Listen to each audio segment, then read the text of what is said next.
Now, it's a holy love. Yeah. So that means that God by nature is holy, and out of this holiness flows his love. Yeah. So he must punish sin. A lot of people say, well, that leads us to universalism. God loves everybody all the time. Well, he does love everybody, but the fact is that his love is holy, which requires that he punish all sin. But he still expresses it in such a measure that he provides a way for sinful humans to live eternally again. Right. It's a magnificent love.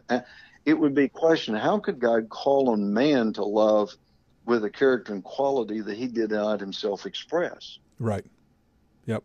I think you're exactly right. I mean, how can God call us not to pass by our enemies on the other side of the Right. road when, even Mm-hmm. according to Calvinists, they'll even use that kind of language that God passes over, passes Yeah. by Yeah. the non-elect.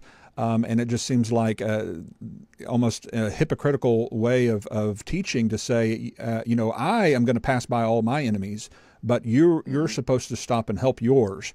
And that just seems to fly in the face of the teachings of Christ, especially, who was one who was willing to die for the sake of his enemies and even ask God to forgive them while being nailed onto a cross. Father, forgive them, for they know not what they do. That sounds like one who loves and self-sacrificially loves, I should say, because that's the right definition of the word love. Self-sacrificially loves even No, his absolutely. worst enemies.